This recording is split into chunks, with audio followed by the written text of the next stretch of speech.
It's a very fine day in Buea. In this month of March, the birds are flying in the skies, chirping as usual, some of happiness, some maybe of sorrow. You know, emotions vary. It takes a better mind to read into the one that's playing at the moment at the foot of Mount Cameroon, here in Buea, where a lot of work is going on, supposedly towards a celebration of 50 years of reunification. I just arrived from my native Kumba, coming to the Post newspaper here in Buea, where I operate as an at-large consultant. Lady, how are you? I'm fine. What brought you here this morning? I'm here to deposit my internship letter. From what school? UB. UB. And what about you? I'm also here to apply for an internship. Internship, you are from? University of Buea. University of Buea. So you're welcome to the Post newspaper. Yes, this is the newsroom of that Post newspaper. And I just, as I said, coming from Kumba, I always like to come here and hobnob and have fun. And today, coincidentally, I meet one senior of mine when in those my days of CRTV. You are Mr. Selabi Christopher. Good to see you. Thank you. I hear you have been posted to CRTV Buea. Yes. From you're Yaoundé. Right. You're right. And you just came to the Post newspaper to hobnob and chat with friends. That's right. I want to get used to have my feet on the ground and get used to the environment. Yes, and as I came here, I also fell on this former senior civil servant under the Southern Cameroons government in Buea. You are? Yana zumafor, better known. Yes, Mr. Zumafor, what are you coming to do here in the Post newspaper newsroom? The Post has always been a friendly organization. I have always sympathized with the Post, even when it was called Cameroon Post. I hobnob with it. I've had an interview once with Cameroon Post, and I'm gunning for a more comprehensive interview with the Post. And please, I just spoke briefly about your bio. May you just go back and give us a smart rendition of who you are, what you have been doing, and where you came from? Oh, where I came from? I never came from anywhere. I'm a Southern Cameroonian. If you wish, my father and mother came. I did not come.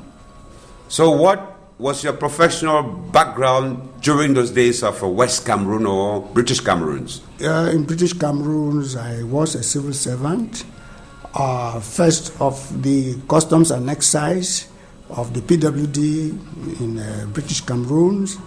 Later on, I was an administrative officer of West Cameroon, and the last sworn in justice of the peace of West Cameroon.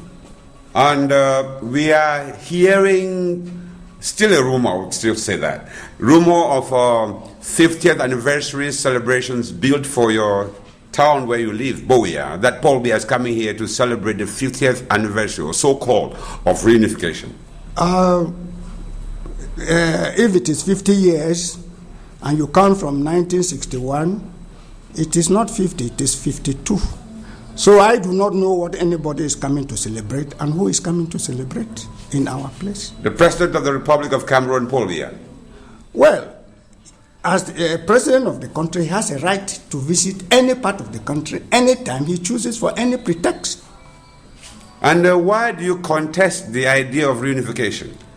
I am not at home at all with reunification, because the purport of the League of Nations mandate and the UN Charter and the trusteeship agreement did not have any room for reunification. It's nowhere written. So I have said a few times that the word reunification, the term is a misnomer when re does not refer to returning to a status quo, antebellum. There is no time when French Cameroons and British Cameroons belonged to the same administrative authority, trusteeship territory, mandate position after the Germans went. But they say Ahidjo and Foncha signed a reunification charter in Yaoundé or something like that. I do not subscribe to that. If Ahidjo signed, he was a sovereign president of a sovereign country. He had the right to sign by law any document which pertained to his people. Mr. Foncha did not have such a territory, a sovereign territory, so Mr. Foncha could not have purported to sign on behalf of Southern Cameroons, and he never did.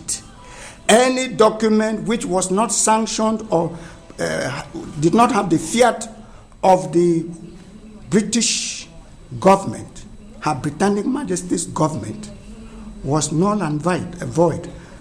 Because the sovereignty of Southern Cameroons lay with the administering authority, the government of Britain. So nobody signed anything, nobody ratified, and even if they had ratified, it would have amounted to high treason. You mean John Gu Foncha may have committed something? He did not commit any such thing because he signed nothing. Well, history and time will tell. Yes. That said, Buea anyway is coming here to celebrate. We are seeing things going up, and there may even be a monument to that effect. As per your judgment, how would you rate the happenings around the city purportedly to prepare for the coming of President Buea? As far as I am concerned, somebody living in Buea has a comment. My life has been tied to Buea. Yes, so we are seeing now developments in Buea. Developments, yes, developments, but I say it is a little too late. It does not impress anybody. But the Lord Mayor is saying this is a wonderful generosity from Yaoundé. The Lord Mayor is one of the praise singers, one of the griots of the system. What do you want him to say? And he's campaigning now to be a senator. He can well campaign to be anything. He has his right. But it seems he maintains he's been one of the best mayors of Buea. But that's self-praise, which is no praise. And at least he says he has renovated a lot of things, like the roads now. He's already removed those non-permanent structures from the street sides, call them garbages or something like that. Yes, that is okay. Again, too little, too late. The Southern Cameroons and West Cameroon government had building lines regulations which prescribed a certain distance from the center of the road to the eaves of the houses. If over the years, nearly 40 years, they have abandoned the application and the implementation of building lines regulations and they have suddenly woken up to it, it's fine and good. But they should have done that long ago. You just don't seem to think Belamuki Charles has been doing a marvelous job, as he says. I am not positioned to judge him. As a city dweller, you have a say. Well, I have nothing against him, but by my convictions, I'm not obliged to praise him. But the thing is that, again, the development in Buea don't take into consideration the historical setting. For instance, they have tackled all the roads, rebuilding, repairs, and the rest, to whitewash the roads. But the road from Malingo, so-called Malingo Junction, to Small Soko is part of the German frontier road linking Victorian and Kumba. Nothing has been said about that, which was motorable up to some 30 years ago. Thank you, sir. And ladies and gentlemen, as I said, I just came back from my native K-town, could see that in my Facebook briefing.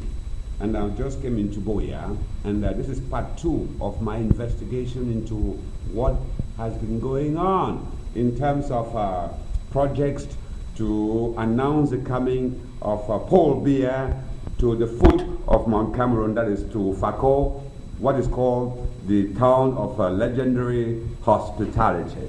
And I hear from materials gathered left and right, from friends of the profession, this noble profession that is journalism, there's a lot of money that's being spread around.